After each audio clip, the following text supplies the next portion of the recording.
Yeah.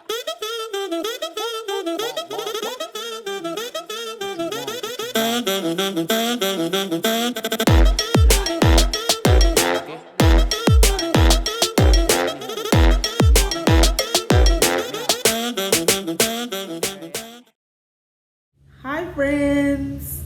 We are back with EVPL and Urban Seeds for another book and cook, and today we have another special book. Our first book was In the Garden with Dr. Carver, and now we have Bring Me Some Apples and I'll Make You a Pie. This is a story about Edna Lewis, and it's by Robbin Gourley.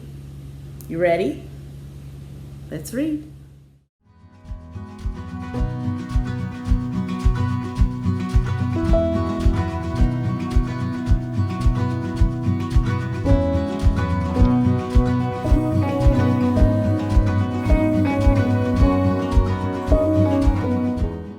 Bring Me Some Apples and I'll Make You a Pie. A story about Edna Lewis by Robbin Gourley.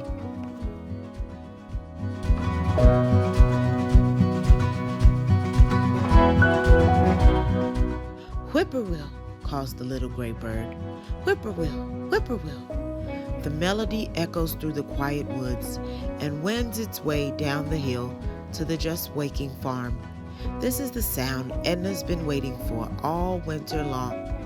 Time to get up, she says, poking her sleepy little sister. I hear the whippoorwill. That means it's gathering time. I'm ready for the taste of spring.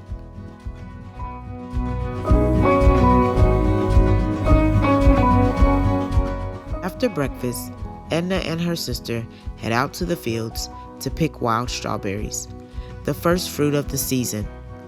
Mama says, better hurry. You'll need to outrun the rabbits to get all the berries.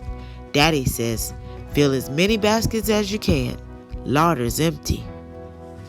Sister says, one for the basket and one to taste. Edna says, there'll be plenty strawberry shortcake for dessert tonight. A few days later, with the chill almost gone from the early morning air, Auntie and the children gather the wild greens before the leaves unfurl. Mustard, purslane, dandelion, and peppery watercress too. Says Auntie, a fresh, crisp salad to nourish the heart and soul as well as the body. Edna recites, but I have never tasted meat, nor cabbage, corn, or beans, nor milk or tea that's half as sweet as that first mess of greens. Soon the catbird is back and the dogwoods are blooming. Edna follows Daddy behind the plow, pressing her bare feet into the soft, just turned earth. The plow tosses up roots from the nearby sassafras trees, each piece a prize in Edna's hands. Edna says, I'll make hot tea from the roots and sweeten it with milk and molasses. Daddy says, sassafras heals what ails you. Sassafras makes you feel all right. Drink the tea in the morning and sleep all night. Spring turns into summer, and Edna leads Daddy to a beehive she's found deep in the fragrant honeysuckle woods. He breaks the comb and gathers all the delicious dark amber nectar. Edna dips her finger in the bucket. Honey on hot biscuits sweetens the morning, she says, smacking her lips. Then she recites, a swarm of bees in May is worth a load of hay. A swarm of bees in June is worth a silver spoon. A swarm of bees in July is not worth a fly. A warm breeze is blowing, and it's cherry picking time. Everyone races to the trees and up the ladders to fill buckets and bellies with ripe fruit. Edna says, a deep dish cherry pie. That'll be the reward for all our hard work. Brother says, look at that bird in the cherry tree. He's eating them one by one. He's shaking his bill, he's getting his fill, as down his throat they run.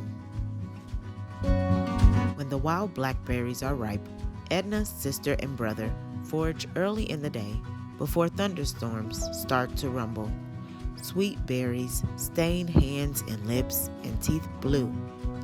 Brother says the ripe ones come easiest off the vine, and the lowest ones are the sweetest. Watch out for snakes. They like berries too. Edna calls across the brambles. How about we make a summer pudding or a cobbler, or just have a bowl full of berries with sugar and cream? Oh, the blackberry. Long about midsummer, it's time to gather sun-ripened peaches from the orchard. Edna eats them straight from the tree, and the warm, sweet juice runs down her chin. Mama says, 6 perfect peaches make a perfect pie. That's true, Edna says, but the best dessert on a hot summer day is peach ice cream. And there'll be plenty of willing hands to help turn the crank on the ice cream bucket. Peaches, Auntie sighs. Pure as angels, sweet as love. Edna plucks garden-warm tomatoes from a vine heavy with fruit and places them in Mama's outstretched apron. Southern dirt mixed with southern sun makes a right sassy tomato, Mama says. My favorite lunch above all is a tangy tomato sandwich. Sugar baby watermelons ripen in the fields. As the sun sets, the family gathers round, and Daddy plugs the melons till he finds a perfect one. Melons are just like friends, Granny says. Gotta try 10 before you get a good one. Everyone savors the crisp, cool, juicy slices. The children spit the seeds as far as they can. Daddy says, save some of those seeds to plant for new melons. Between slurps, Edna says, save the rinds. We'll make watermelon pickle. In high summer, even mornings are hot and dry. Edna, brother, and sister stand at the edge of the cornfield in the shade of the pine trees where the night's coolness still hovers. Corn on the cob makes the best summer supper, says brother. I say it's corn pudding that does that, says Edna. Skillet cornbread is my favorite, says sister. Then she sings, wake up, Jakin, days a breaking, frying pans on and cornbread's baking. Bacon in the pan, coffee in the pot. Get up now and get it while it's hot. Out in the vegetable patch, tidy rows of beans are ready for the picking. Bushel baskets fill quickly as 3 pairs of hands make a game of pulling beans from the bushes. A bowl of speckled butter beans for dinner tonight, says sister. Rattlesnake and Christmas beans next, says Edna. We're rich as kings as long as we have beans, says Mama. Edna skips beside brother down the farm lane to the leafy vineyard. Sunny clusters of muscadine grapes grow in wild abundance. Vines twine to the treetops. Ripe grapes make a perfect afternoon feast. I love the jam these grapes will make, Edna says. Come winter, it'll be a little taste of summer. Brother nods. On a cold day, there's nothing more comforting than a thick slice of bread piled high with Mama's grape jam. It's back to school just as the apples start to ripen. They crunch with every bite and taste as sweet as honeycomb.